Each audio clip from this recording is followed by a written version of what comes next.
Olá, amigos, boa noite. Mais uma vez juntos, iniciando mais uma semana com as nossas reflexões, com todos os ensinos que temos tido para nos bem conduzir na caminhada da vida. Com certeza é isso tudo que ansiamos. Boa noite, Tânia. Boa noite, Terezinha, Laura. Boa noite aos amigos que aqui estão conosco, Valéria, Vera, Rosa.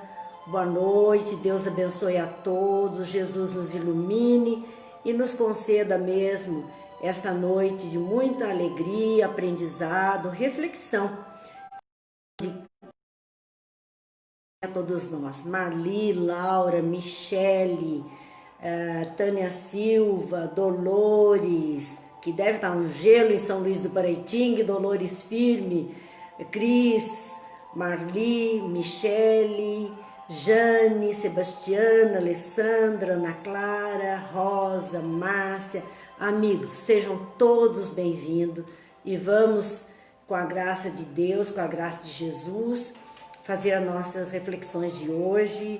Simplesmente dizer, Pai de bondade, abençoa-nos nessa noite, nesse início de semana, quando aqui mais uma vez nos unimos em Teu nome, Pai, para, aproveitando o amparo da espiritualidade amiga que nunca nos falta, refletirmos mais sobre o nosso próprio existir, nossa conduta de vida e nós mesmos, na melhoria da nossa maneira de ser. Abençoa-nos o Mestre querido e que os bons amigos espirituais não nos faltem, hoje e sempre. Vamos lá, meus amigos, então. Vamos iniciando as nossas reflexões. Nós tem tanta gente aqui participando conosco, estou aqui também assistindo e a gente vai agradecendo muito por todos os amigos que estão conosco. Maria José, que bom! Carlinhos, Edith, que beleza! Cláudia, Rosa, nossa, são muitos amigos e nós ficamos extremamente felizes com esses 1000 corações positivos, vibrações, calor humano. Se nós temos um frio a nos envolver, que é parte da natureza, que nossos corações estejam aquecidos pela presença amiga de todos, pelas vibrações de amorosidade. Ivete, Márcia, muito obrigada. Vamos ao capítulo 9 da obra Nosso Lar, de André Luiz, através da psicografia de Chico Xavier. Nós tínhamos começado apenas para aguçar a curiosidade na semana passada. E este capítulo trata dos problemas de alimentação. E é interessante, já pelo título, falarmos de alimentação no mundo espiritual, entre desencarnados. Muitas pessoas entendem que a morte é o fim, acaba-se tudo, nada mais acontece. E nós vemos que a vida continua em dimensões diferentes e que os seres são os mesmos, aqui ou onde quer que estejam, seremos sempre os mesmos, com o nosso jeitinho de ser. Graças a Deus, que pelo menos a gente não tenha surpresas desagradáveis na nossa desencarnação, nós já estaremos extremamente felizes por isso. André Luiz, ele conversando com Lísias, ele estava encantado com a visita que ele estava fazendo para conhecer a colônia. As ruas, as avenidas, os jardins, a praça, repuxos de água.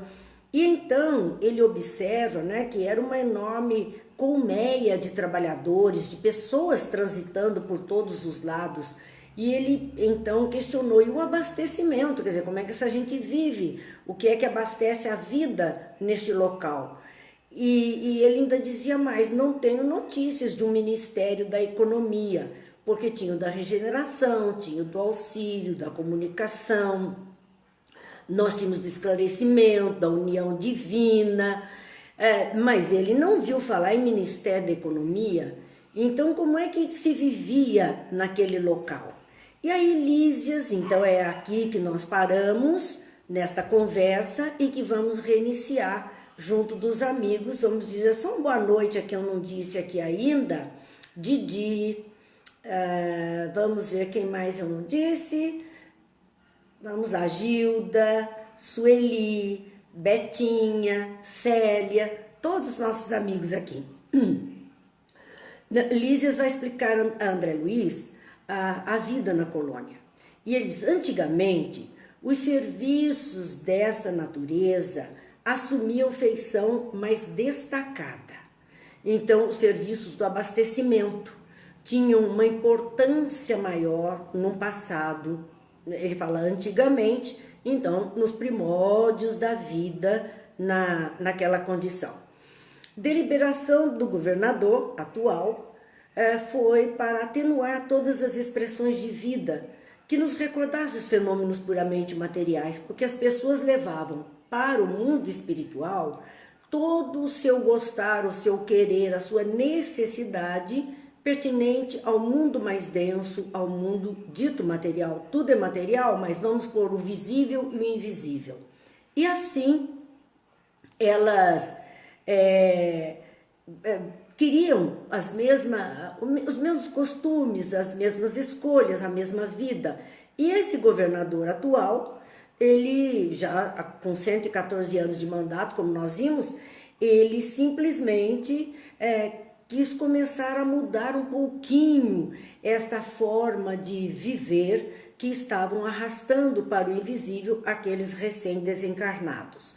Havia, sim, uma atividade de abastecimento, que foram reduzidas a simples serviços de distribuição sob o controle direto da governadoria. Medidas mais benéficas. Então, eles passaram a controlar um pouco a alimentação, o tipo de vida que aquelas pessoas estavam vivendo. Nos anais da colônia, quer dizer, nos registros antigos da colônia, com data do século XVIII, ele diz assim, há um século lutava com extremas dificuldades para adaptar os habitantes às leis da simplicidade. E é interessante como muitas vezes temos dificuldade em simplificarmos a vida, em viver com menos. Hoje existe uma filosofia dos minimalistas, aqueles que procuram viver com o mínimo possível. Mas a maioria de nós escolhe exatamente viver com o máximo possível e não com o mínimo. Então, eles tinham sim, há um século atrás, da ocasião, 1930, né, de André Luiz, eles estavam, há um século atrás, eles tinham dificuldades em adaptar os habitantes da colônia às leis da simplicidade, ao menos. Né? Eles tinham essa dificuldade. Boa noite, Eliana, boa noite, Malu, que nós estamos vendo aqui, Eliane Moura, Cidinha, boa noite a todos. E muitos recém-chegados, continua Lísias explicando André Luiz, muitos recém-chegados duplicavam exigências. Imagine, ainda queriam mais do que aquilo que era oferecido. Muito mais, queriam mesas lautas, verdadeiros banquetes, queriam as mesas fartas no mundo espiritual, bebidas excitantes, dilatando velhos costumes terrestres. Parece, à primeira vista, que é algo assim, loucura, absurdo, mas se nós considerarmos que algumas religiões no mundo, ainda hoje, consideram que alguém que pratique um ato mais heróico, alguma coisa pertinente à lei daquele povo, merece um lugar após a morte, um paraíso com virgens, com rios de leite e mel e pastos verdejantes, porque é exatamente o que não tem. A dificuldade de ter tudo isso faz com que acene para a pessoa com a possibilidade do muito mais, de um verdadeiro paraíso. Essa é a descrição. Então, por conta da expressão paraíso, cada um foi criando o seu próprio paraíso. E ele contém exatamente o que falta quando aqui encarnados. Portanto, chegar também em nosso lar para brasileiros, porque é uma colônia brasileira, chegar em nosso lar no início da formação da colônia, exigindo mesas lautas, era natural, com ideia de paraíso, ter uma possibilidade dessas mesas lautas, de bebidas excitantes, porque eles achavam merecedores mesmo de algo melhor, considerando que era um início de Brasil, né? O século XIX, século XVIII, século XVII, que não havia tantas facilidades. E por conta disso é que eles então desejavam, chegavam querendo essa expressão. Apenas o Ministério da União Divina ficou imune a tais abusos. Quer dizer, olha, só o Ministério da União Divina ficou imune. Quer dizer, regeneração, auxílio, comunicação, esclarecimento, todos esses ministérios, eles ficaram, estavam minados por essas ideias. O da União Divina, que era o ministério mais elevado, que era aquele de conexão mais direta com esferas superiores, é que permaneceu imune. E Lísias reforça a razão de permanecerem assim, que seriam então as características dos próprios habitantes. Aqueles que chegam ao nível de espíritos melhores, com essa condição de conexão com espíritos mais elevados, esses estariam isentos, porque não seriam tentados por essas coisas tão materiais da nossa vida. Por conta disso, só esse ministério estava imune. Os demais viviam sobrecarregados de angustiosos problemas dessa ordem. Era caso de briga, era caso de discussão, era caso de roubo de alimento. Não pense que estava isento, não. Considere que o Ministério da Regeneração é aquele mais próximo da crosta terrena.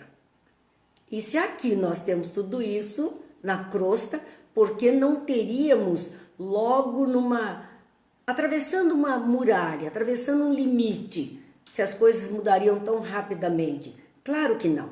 Então o governo atual, em nosso lar, não poupou esforços para providenciar uma harmonia, um exercício de viver com menos, de exigir menos. Logo que assumiu as obrigações administrativas, o governador adotou providências justas, quer dizer, adequadas à necessidade daquele ambiente, às pessoas que lá estavam e que iriam levar a um bom termo, né? Colocariam as pessoas em condição de equilíbrio e não essas confusões pelo seu querer exagerado. A seu pedido, então olha a providência que ele tomou. A seu pedido vieram 200 instrutores de uma esfera muito elevada. Então, espíritos luminares, espíritos mais evoluídos, vieram em socorro daquele que queria colocar ordem na coisa, queria iniciar um processo de educação daqueles espíritos. Para isso, ele solicitou instrutores que vieram participar. E tem sido assim na própria Terra. Quando em algum ponto da Terra há um desejo de melhoria das criaturas, espíritos superiores vêm até nós. E vêm em grupos grandes, de época em época, fazendo a diferença. Muitos se reencarnam para nos ajudar, materialmente falando, outros permanecem como anjos de guarda, como mentores espirituais, iluminando as consciências, para que as mudanças se processem. Então, vejam como nós precisamos de ajuda para processar mudanças. Não somos capazes sozinhos de encontrar caminhos, de observar o que precisa ser mudado. Precisamos de muita ajuda para enxergar o que precisa ser mudado e para conseguir realizar o processo de mudança. Nós precisamos de ajuda de quem sabe mais, de quem está à nossa frente. Assim, ele pediu esses instrutores que vieram a fim de espalharem novos conhecimentos. Mais uma vez, reforçando a ideia de que quando necessitamos, a espiritualidade superior vem a nós, seja reencarnando, ou seja, vindo em esferas, em dimensões espirituais mais próximas, para trazer novos conhecimentos. Só o conhecimento nos liberta do homem velho, dos costumes anteriores. Nós precisamos conhecer, nós precisamos compreender, nós precisamos entender para processar mudanças. Quando a frase, conhecerás a verdade vos libertará, ela é verdadeira, a frase é verdadeira, é real, é justa, porque é só assim mesmo que nós nos libertamos das coisas mais complicadas. Nós precisamos do conhecimento. Toda essa ajuda que eles estavam tendo em nosso lar, nós temos tido ao longo do tempo. O Gil, então eu vou continuar gordinho? Se continuar comendo muito, vai continuar, Gil, com certeza. Se não, quem sabe, fica mais light um pouquinho. Mas tá muito bom assim, viu? Tendo a saúde, tá ótimo assim. Nós não podemos ter um mundo espiritual só de magrinhos. Os outros vão se sentir excluídos. Não pode ser assim. Temos que ter de tudo um pouquinho. Vamos voltar, então a gente brinca um pouquinho, porque é nosso costume mesmo brincar um pouquinho, isso dá alegria, dá sentido à vida, né? Mas ele fala desses novos conhecimentos e nós temos tido, por exemplo, nós espíritas, em todas essas obras que Chico psicografou, especialmente Chico, no seu contributo, Divaldo tem nos trazido, são obras que nos ajudam, nos esclarecem, nos dão conhecimento para que nós possamos processar mudanças. Porque a doutrina espírita é, acima de tudo, uma doutrina de mudança na criatura. É uma filosofia que permite o entendimento da necessidade de mudar para melhor, de tornar o fardo mais leve, tornar a vida mais amena, tornar o mundo mais feliz. Essa é a função da doutrina espírita. Boa noite, Neuza. Então, se nós temos espíritos desencarnados nos ajudando, muitos que estão encarnados aqui têm essa função de nos ajudar com novos conhecimentos. Trazem novos conhecimentos relativos, aí no caso de nosso lar, relativos à ciência da respiração e da absorção de princípios vitais da atmosfera. Então, eles estavam no processo de substituir uma alimentação densa, material, embora fluídica, compatível com este mundo espiritual. Embora isto, eles ainda queriam subir um degrau, tornar mais leve, mais fluida, mais sutil a alimentação. Havia um exercício a fazer, o exercício de conseguir retirar do próprio ar, da própria atmosfera, os princípios vitais que ela contém. Porque, gente, é muito interessante se nós pensarmos um pouquinho, quando pensemos nas criaturas vegetais que morrem, animais que morrem, seres vivos, seres orgânicos que morrem. E se decompõe a matéria formando o substrato terreno.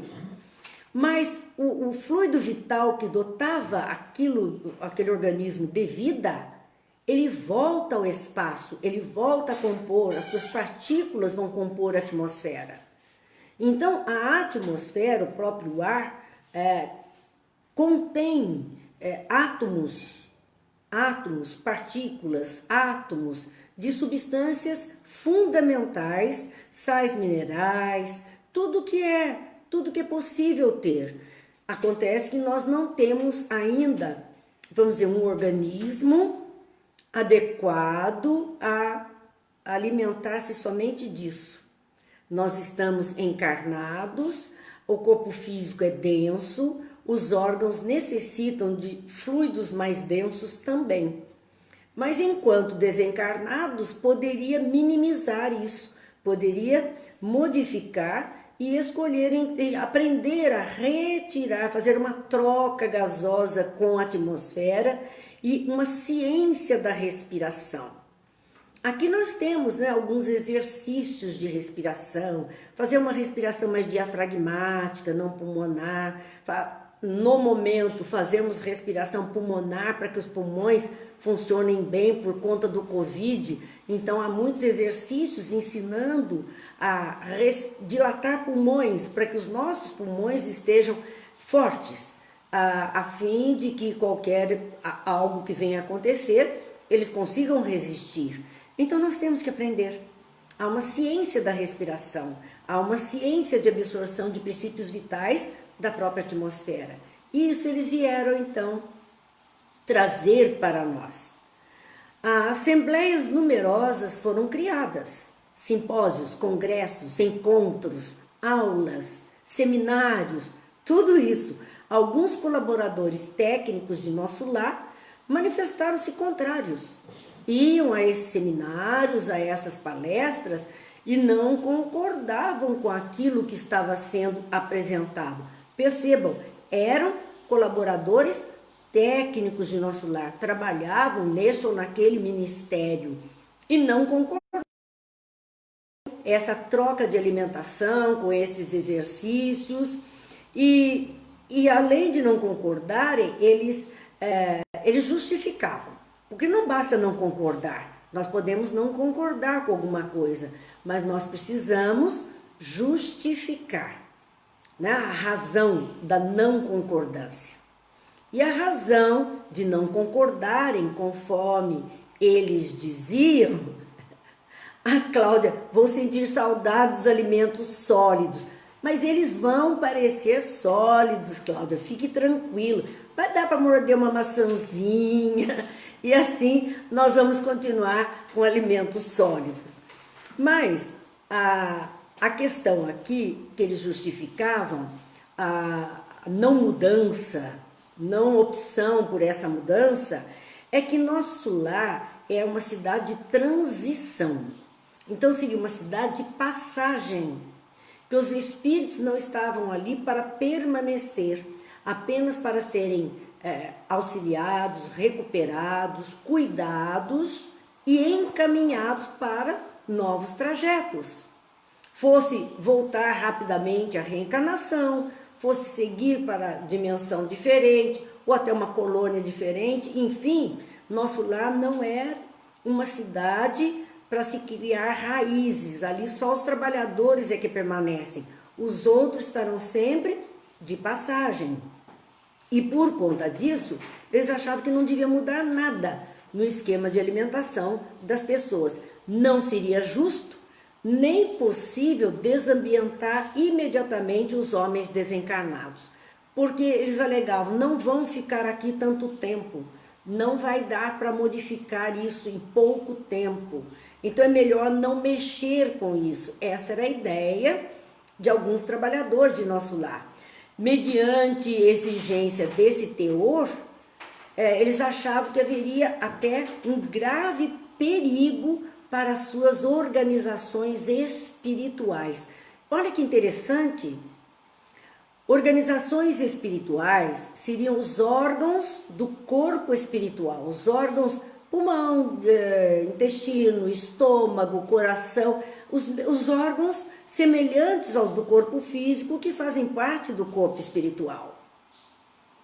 Então eles entendem que se esses órgãos vieram de um perispírito que estava adeso a um corpo físico com alimentação pesada, alimentação mais materializada, se quisessem fazer um processo agora de mudança, poderia causar dano no corpo físico. Era essa a alegação deles, porque alguns permaneceriam muito pouco tempo ali e reencarnações mais rápidas. Então eram essas as alegações. Vejam que não era sem fundamento. Aqueles que defendiam essa teoria tinham lá suas razões, seus temores. Então, eles estavam também prestando atenção nisso, não queriam que nada grave acontecesse. Mas o governador não desanimou. E novas assembleias, novas providências e atividades durante 30 anos consecutivos. Foram 30 anos de discussão, de polêmica, de exercício, de implantação para a implantação de um novo sistema alimentar na cidade. Não foi da noite para o dia. Não aconteceu num vapt-vupt, numa rapidez sem tamanho, não. Foram 30 anos de trabalho contínuo para que pudesse, então, tomar alguma providência mais acertada de acordo com aquilo que eles desejavam. Passados, então, esses 30 anos, é que foi possível mudança. Algumas entidades eminentes formularam protestos de caráter público reclamando. Vocês acham que é só aqui que tem protesto na rua nos dias de domingo? E todo mundo com faixa, cartaz, e faz estardalhaço, e briga, e bate panela, faz o que quer. Faz o que quer para protestar, também nosso lar. Também lá. E olha, algumas entidades eminentes formularam um protesto de caráter público, foram para o palanque chamar o povo de nosso lar para protestar contra esse tipo de alimentação que estava sendo implantado naquele ambiente. A mudança, eles não queriam mudança e foram protestar também. O livre-arbítrio, o direito de tudo isso é muito respeitado pelos espíritos superiores. Até isso nós temos o direito de não concordar, de protestar, de justificar nossas escolhas, de escolher. Então eles respeitam isso. Por mais de 10 vezes, o Ministério do Auxílio esteve superlotado de enfermos, onde se confessavam vítimas do novo sistema de alimentação deficiente. Olha o SUS de lá, funcionando. Por mais de 10 vezes, o Ministério de Auxílio esteve superlotado de enfermos que estavam dizendo que adoeceram por causa da nova alimentação. Eles adoeceram, sentiam seus órgãos enfraquecidos, mal-estar de todo tipo, pela nova alimentação. E estavam superlotando o Ministério do Auxílio por mais de 10 vezes nesses 30 anos. Multiplicavam-se as acusações dos opositores da redução.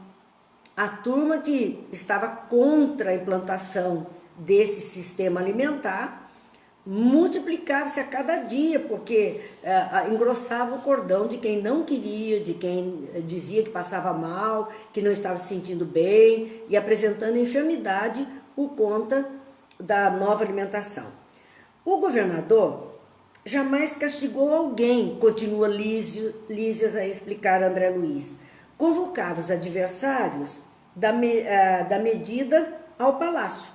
Então aqui se diz assim, mudança assusta, mas é necessária para o nosso crescimento. Claro que assusta e nos tira da zona de conforto. Nos tira, nós estamos habituados e claro que o nosso corpo reclama quando queremos tirar da noite para o dia alguma coisa a qual estamos acostumados. Não nos sentimos confortáveis. Por isso a mudança, como diz a Tânia, é vagarosa. Ela é gradativa, ela é vagarosa. Nós temos que ter um tempo de adaptação do próprio organismo, do nosso gosto, do nosso querer, da nossa vontade para o que é novo. Mas ele diz assim que o governador nunca castigou ninguém por isso.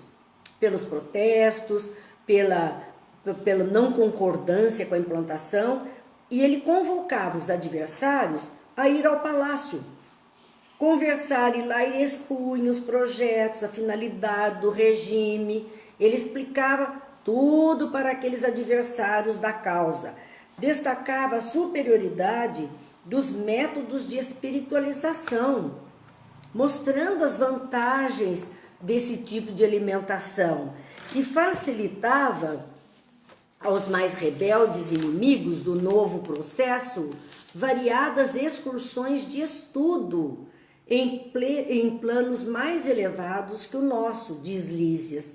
Veja, para que eles pudessem ver o resultado, para que pudessem aprender como fazer, para que observassem que as mudanças que se pretendia implantar ali eram necessárias e já eram bem-sucedidas em outros locais. Por isso, ia aquele grupo que protestava, que não concordava, que de alguma forma se rebelava contra a ideia, ia a planos mais elevados, ganhando assim maior número de adeptos. Então ele não criticava, ele não brigava, mas ele mostrava as vantagens. Porque não é o conhecimento que liberta? Não é esse conhecimento que faz com que a gente faça escolhas diferentes? Na medida em que conhecemos, vamos fazendo as escolhas diferentes? Por conta disso, como é que ele podia fazer? Só levando mesmo, para poder... o Gil diz aqui, o conhecimento e a prática deles pode servir para facilitar a adaptação nova. Claro que sim.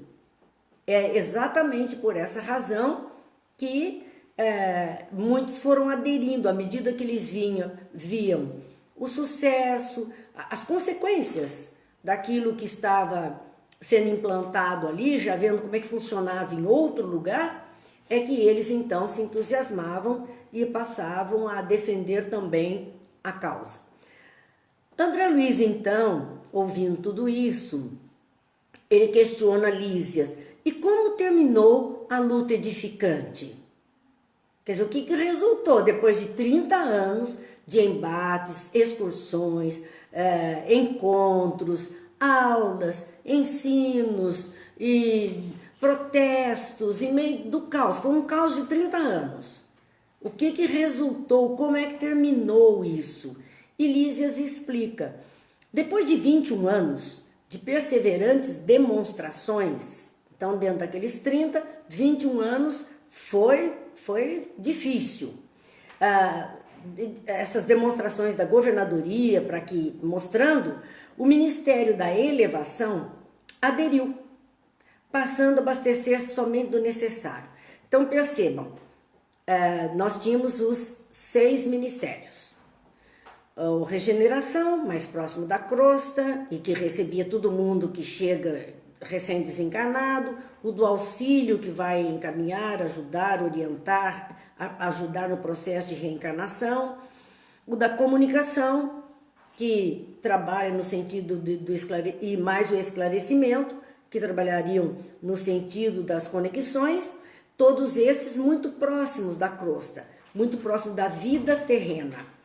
2 ministérios mais elevados, mais vinculados a esferas superiores, que era o Ministério da Elevação e o Ministério da União Divina. Então, o único que não tinha se contaminado com a ideia de alimentação grosseira era a União Divina, pela leveza do perispírito daqueles que habitavam essa região. Depois de 21 anos de luta, quem é que aderiu? O Elevação, que era já também dos 2 mais vinculados aos espíritos superiores. Tem 4 mais ligados à crosta terrena.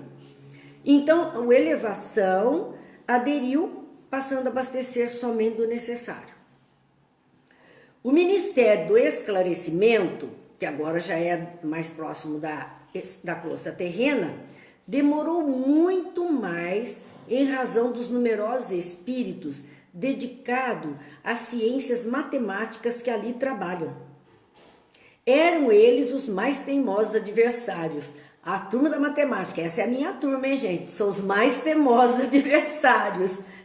E aqui eles mostram que, por que eles eram os mais teimosos, que demoraram tempo? porque a cabeça dos matemáticos que ali estavam, dos calculistas, as cabeças mais racionais que faziam parte desse ministério, que é do esclarecimento, eram mais mecanizados nos processos de proteínas e carboidratos, imprescindíveis aos veículos físicos.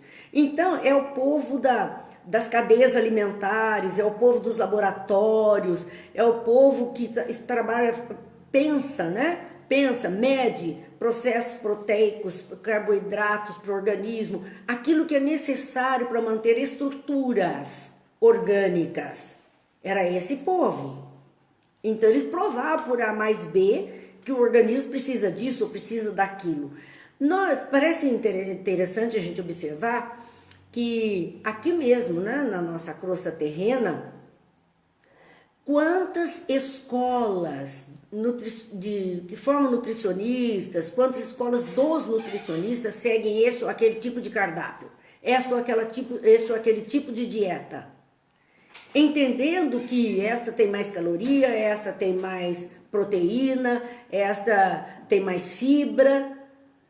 É esse cálculo, e as pessoas que são ligadas a isso, elas estão cientes, pesam, medem, calculam, sabem da necessidade disso no organismo e por isso são mais difíceis de se convencer de qualquer mudança.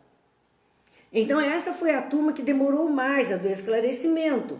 Eles eram os mais teimosos adversários, porque eles pensavam em proteínas, em carboidratos. Então eles eram os mais difíceis adversários.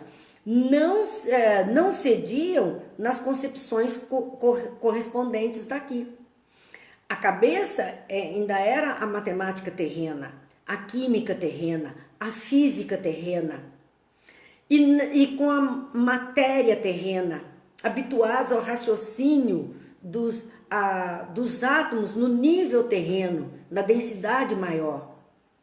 E, portanto, eles não abraçavam, não cediam aquelas concepções que estavam chegando de coisas mais sutis, diferentes, juntando daquilo que estavam acostumados.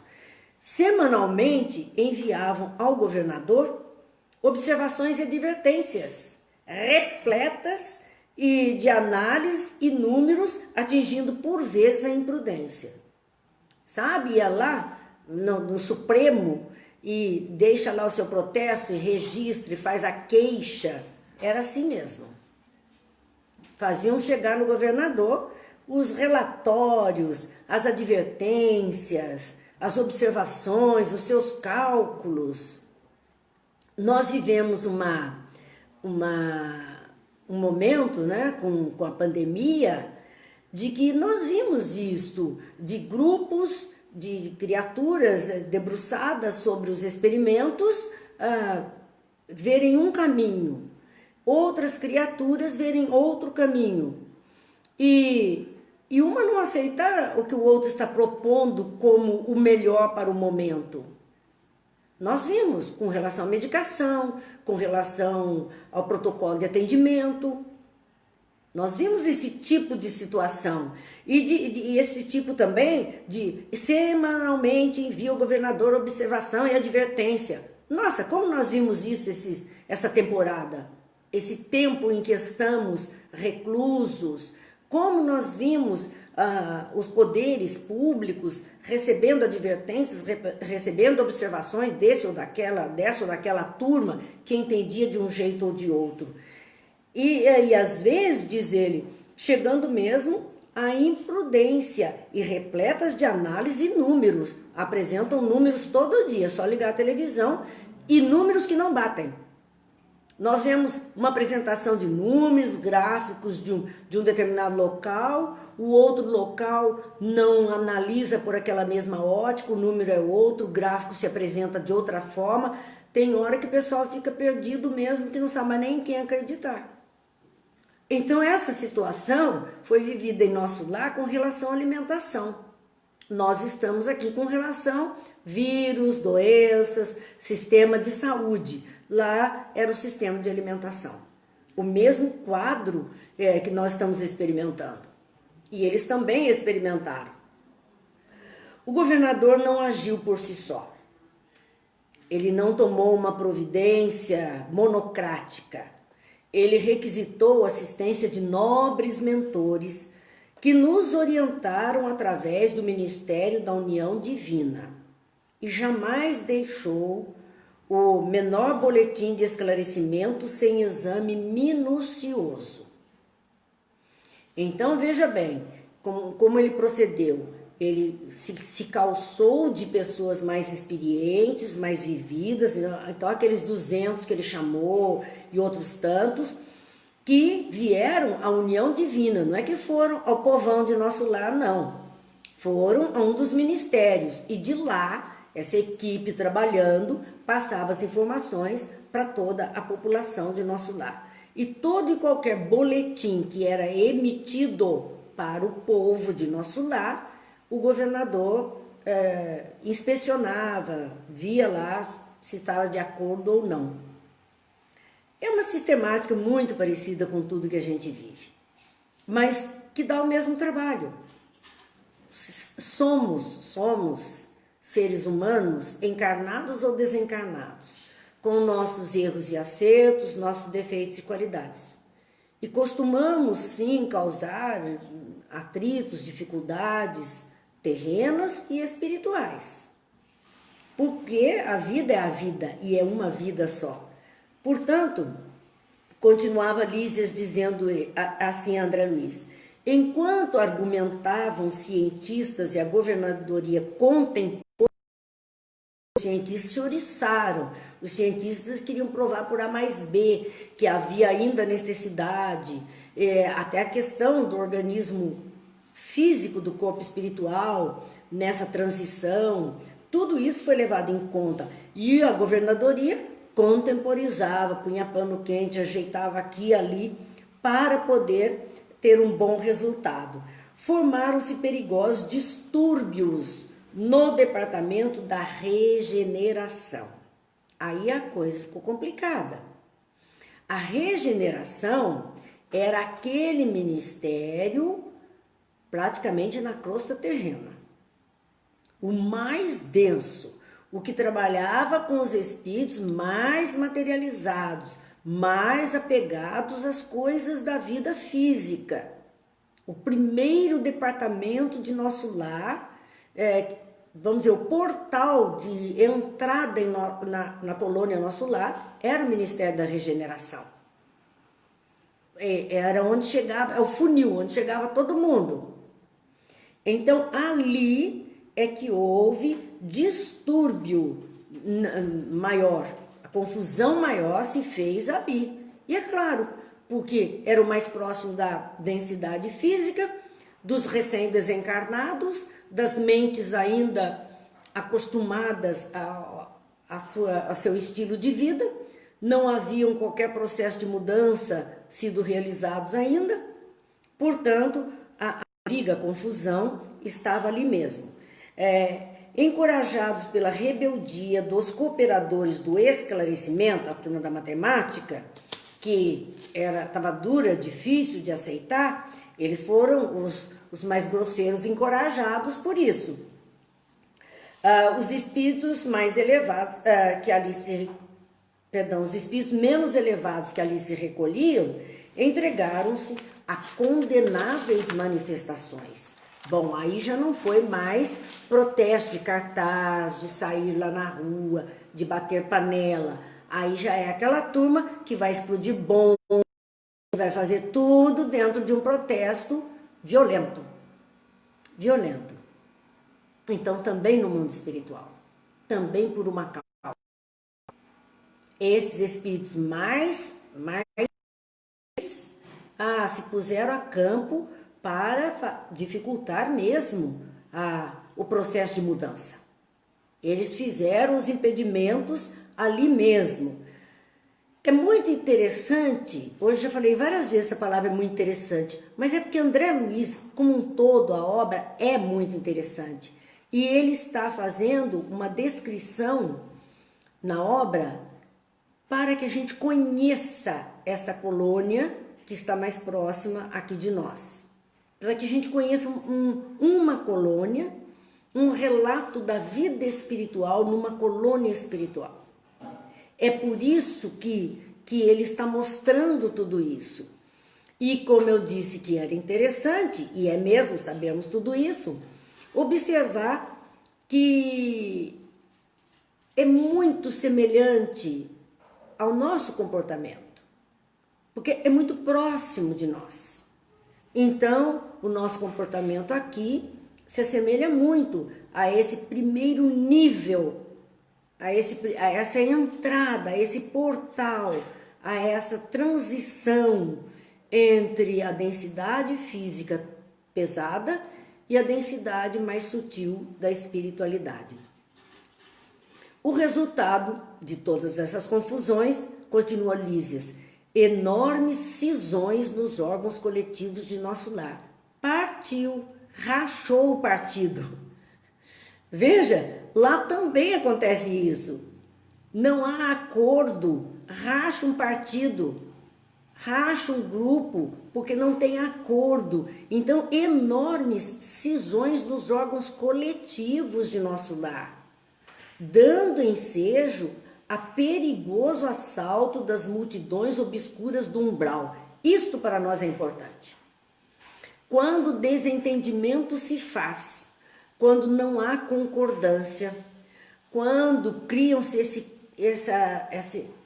essa atividade mais complicada de brigas, discórdias, agressividade, como era esse grupo lá na regeneração, os mais endurecidos, mais grosseiros, o problema é que quando há essa ruptura, quando há a cisão, a divisão entre o grupo, naquele exato momento em que as coisas se complicam, é o verdadeiro caos.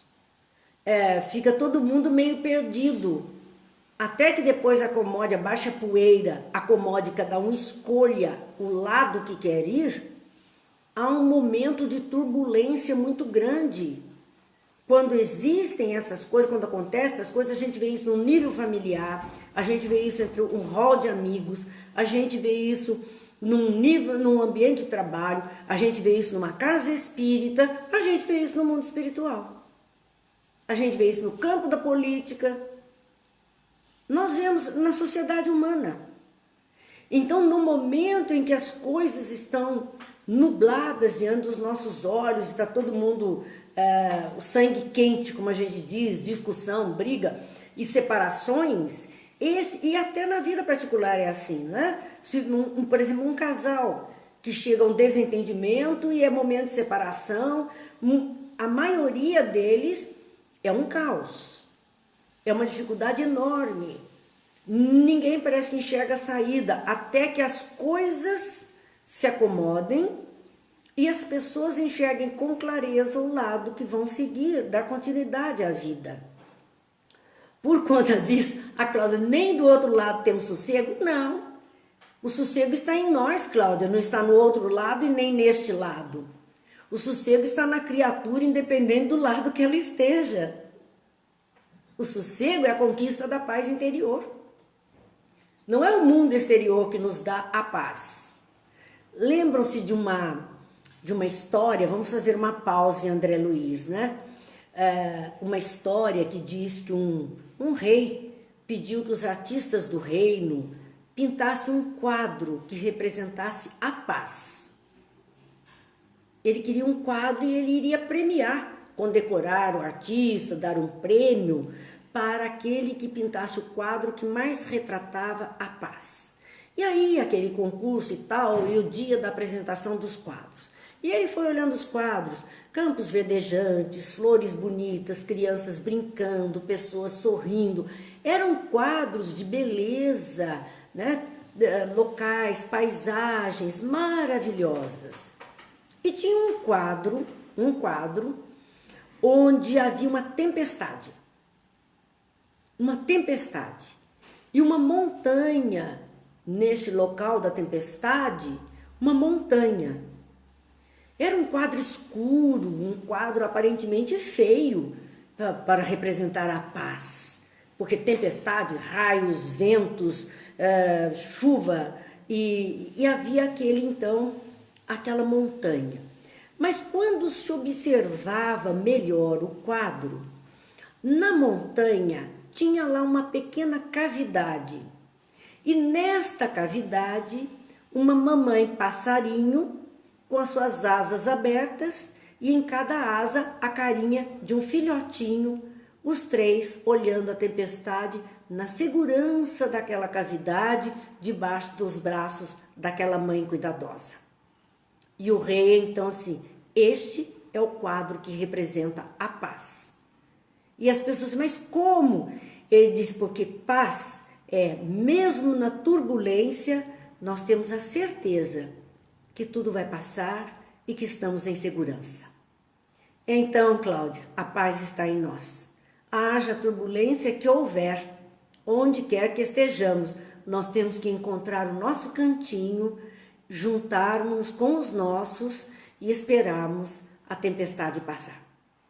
Era isto, e é isto que André Luiz, então, Liz está explicando, André Luiz, que o não sossego, a não tranquilidade daquelas pessoas em hora de turbulência, a briga, a discussão, o bate-boca, o descontentamento, abria possibilidades, dizia ele, de um perigoso assalto de multidões obscuras do umbral. Não era um espírito difícil, inferior, disposto à confusão. Multidão de espíritos com esta qualidade conseguiam passar, entrar em nosso lar. Conseguiam se aproximar. Porque encontraram portas abertas, desguarnecidas. Quando o grupo que era forte, que era a barreira, se rompeu, é como um dique. Se rompe, tudo vaza. E assim, o nosso lar foi tomado de assalto por entidades inferiores que tentaram invadir a cidade através do Ministério da Regeneração. Tentaram invadir. Imagine se eles invadissem aquele local, quanto mal iam fazer aquelas pessoas que ali estavam. Agora vamos trazer isso para a nossa vida. Quando entramos nesses conflitos todos, quando vamos abrindo brecha, não falta obsessão que se instale. Espíritos maldosos se aproximam, com o desejo de aumentar mais o caos, a confusão, de prejudicar. Então, nós vemos que isso aconteceu em nosso lar. Claro que acontece na crosta terrena, na nossa rua, nosso bairro, no nosso ambiente de trabalho, de descanso, de religião, acontece. É só abrir uma brechinha, através das discórdias, através dos desentendimentos. A Tânia fortaleceu as trevas, claro. Elas ganharam força para agir, aproveitando o descuido daqueles que deveriam permanecer firmes, como barreiras protetoras. E ali eles tentaram então invadir a cidade, aproveitando brechas nos serviços da regeneração, onde grande número de colaboradores entretinha certo intercâmbio clandestino em virtude dos vícios de alimentação. Olha como é que eles acharam facinho. No Ministério da Regeneração, que acudia de imediato às criaturas, haviam um grande número, não era um ou outro, grande número de trabalhadores que fazia intercâmbio clandestino, contrabando de carne, contrabando de bebida, contrabando de alimentação que estava sendo proibida. Contrabando. E nós queremos falar aqui de tudo que nós vemos assim, né? De contrabando, nós queremos falar aqui dessas falcatruas, dessas enganações que nós vemos por dinheiro aqui ou ali, que facilitam a vida deste ou daquele. Então, é um comportamento dos espíritos inferiores. Só por aí nós vemos com quem nós estamos lidando. Esses todos que propiciam, né, as propinas da vida, os contrabandos, esse intercâmbio clandestino em todos os níveis, de tantas coisas da nossa atualidade. Isto abre brecha para que espíritos inferiores possam agir. E aqueles que facilitam, os facilitadores, né? Porque nós temos os corruptos e os corruptores. Então, aquele que se deixa corromper, ele se corrompe em favor de quê? Dos seus próprios vícios. No caso aqui, vícios de sua alimentação. Mas nós temos tantos vícios na espécie humana que as pessoas, para alimentar esse seu vício, se corrompem. E permite, então, as coisas erradas acontecerem, prejudicando outros que não teriam nada a ver com a situação. Nada a ver em termos, porque estamos passando para um aprendizado. Mas temos que tomar esse cuidado, entender a nossa responsabilidade. Lísias continuava: terríveis ameaças pairavam sobre todos, porque eram espíritos grosseiros, difíceis. Então, uma ameaça muito grande de prejuízo, de comprometimento daquilo que eles desejavam fazer de melhor e não estavam conseguindo.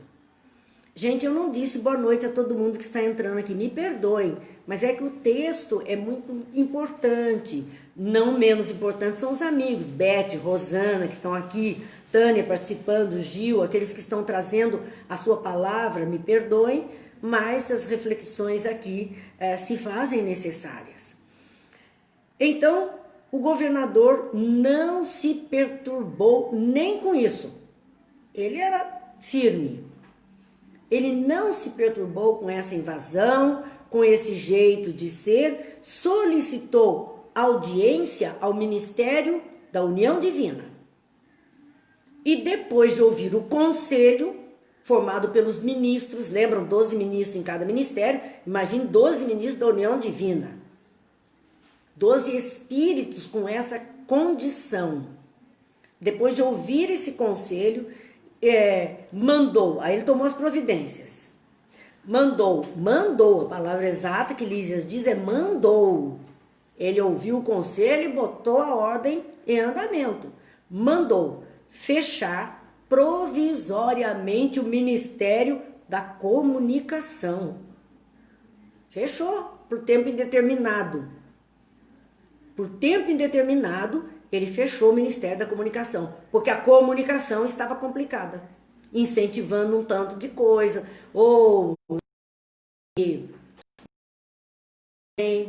fechou o Ministério da Comunicação. Mandou funcionar todos os calabouços da regeneração, prisão. Abriu as portas dos calabouços, das prisões do Ministério da Regeneração, os porões da regeneração. Prendeu um monte. Foi isso, olha a providência que ele foi obrigado a tomar, ouvindo um conselho da União Divina. Sabe aquela hora de dizer sim, sim, não, não? Pois é, chega essa hora para todo mundo, uma responsabilidade enorme. Então ele mandou funcionar todos os calabouços da regeneração para isolamento dos recalcitrantes, aqueles que não aceitavam, não queriam, insistiam na baderna, mandou prender, isolou. Isolou para não comprometer o trabalho que deveria ser feito. Porque é aquela laranja podre na caixa de laranja boa, né? Acaba contaminando, estragando tudo. Advertiu o Ministério do Esclarecimento, a turma da matemática, cujas impertinências suportou por mais de 30 anos. Essa turma que usou recurso. Ele advertiu agora todo mundo, porque era muita impertinência, 30 anos, deu para cansar.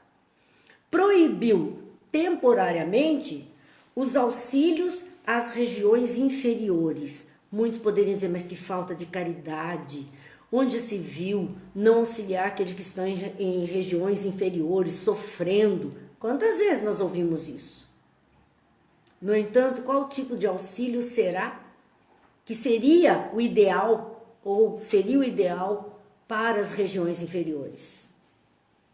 Continuar passando a mão na cabeça, como é que ia ser? São decisões muito difíceis que as pessoas que estão à frente da governança em qualquer lugar têm que tomar. Qualquer lugar. Até o chefe de família, que é o governador do lar. Há atitudes, há situações que exigem dele tomadas de posição muito séria. Então, ele proibiu temporariamente o auxílio às regiões inferiores. Não ir socorrer ninguém naquele umbral denso. Não trazer mais gente para cá. Mandou ligar as baterias elétricas das muralhas da cidade. Cercas, proteção, bateria elétrica, aqui não entra. Sabe? Muralhas de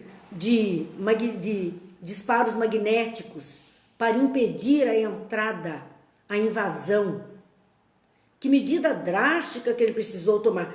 E conta Lísias que foi ligada pela primeira vez no governo dele, é que ele pediu para ligar as baterias para emissão de dados magnéticos a serviço da defesa comum, o que era pelo bem maior. Tomar posição pelo bem maior, pelo bem da maioria das pessoas. São medidas difíceis, mas nosso lar passou por isso. Para implantar uma vida mais amena, houve todo um período de muita turbulência, decisões difíceis, muito desagrado, muito perigo de invasão, de contaminação, de preocupação para aquelas pessoas que queriam uma vida de paz, de harmonia e execução. Meus amigos, nós até passamos 2 minutinhos do nosso horário, pedimos desculpa por isso, mas era um trecho importante demais para a gente não concluir as medidas, então, que era preciso tomar, que Lísias estava narrando a André Luiz. Se Deus quiser, segunda-feira que vem, ainda estaremos concluindo, né, dentro desse capítulo 9, concluindo e indo para o 10º capítulo. É importante porque nesses capítulos todos, como eu disse, André Luiz está descrevendo a vida numa das colônias espirituais que existem em torno do nosso planeta, fazendo parte da nossa psicosfera ou das esferas espirituais da Terra. É um modelo, ele está descrevendo o mundo que ele encontrou. E assim, tomara que nós também encontremos um mundo mais feliz, sejamos merecedores de alguma coisa melhor, talvez, quem sabe, a nossa proposta, o nosso desejo de um comportamento melhorado aqui mesmo. Aqui mesmo. Por isso a nossa tarefa é grande, conosco mesmo, para depois podermos então contribuir com os outros que conosco partilham da caminhada, quer aqui encarnados, quer desencarnados. Que Jesus nos abençoe, que Deus nos ilumine, que nos possibilite amanhã estarmos aqui mais uma vez às 20 horas. Amanhã, nossa noite de estudo, o Livro dos Médiuns. Então, que a paz esteja em cada lar. Que cada lar erga, através da prece, dos bons pensamentos, da harmonia, das boas vibrações, a barreira contra a invasão do mal. E assim prevaleça a luz, a alegria de viver. Muita paz, que Deus abençoe a todos.